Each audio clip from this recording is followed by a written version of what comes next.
In this lesson, we're going to be discussing the two phases of the market. The market really only has two prominent phases that we should be taking note of: the impulsive phase and the pullback phase. These phases are important because they set up the structure of the market, which is going to give us an overall sense of direction and story of price action that we're analyzing. When the impulsive and pullback phases are added together, the highs and the lows will be used to map the structure and determine where the market is going.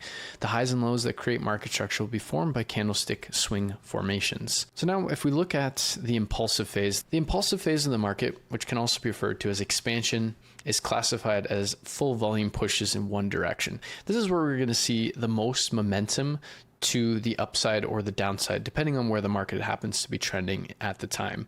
Structural ranges are also going to be created by these impulsive movements, and this will be something that we talk about in a later portion of the course. And what we can see in the impulsive phase are these full volume moves that are encapsulated within these blue ellipses.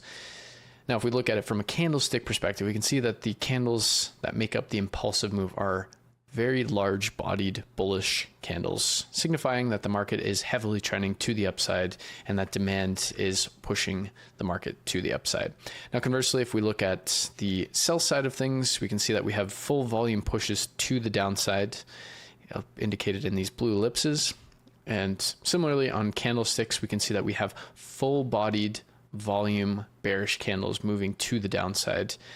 And what we can also see is that we have market swing points that denote these shifts or these clear indication of the impulsive phase. Once the impulsive phase starts to end, we can see that we have a candle swing point, and when we see the market or the impulsive phase start to end, we can see the candle swing point.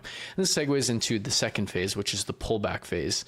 Now, the pullback phase of the market, which can also be referred to as a correction or a contraction, is classified as a low volume counter impulsive movement in the market.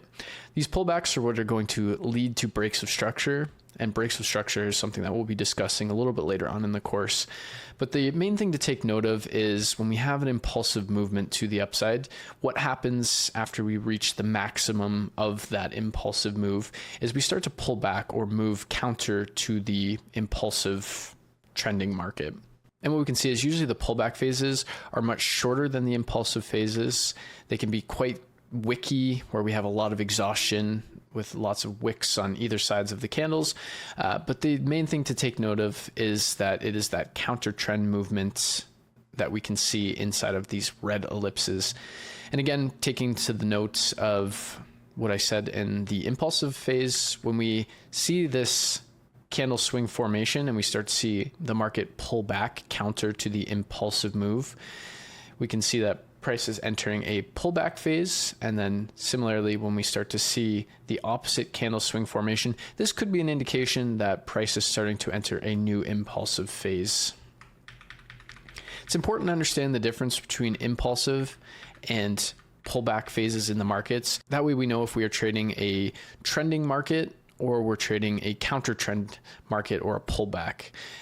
The obvious benefits of trading impulsive markets is that price is moving with volume in one direction, whereas with the pullback phase, price is moving in counter trend. It can be very choppy, can be very corrective in nature, harder to justify or understand when price is going to switch. So the main suggestion here that you should take away from this video is when we're looking to be taking trades, we're looking to be capitalizing on these impulsive movements and avoiding these pullback movements in the market.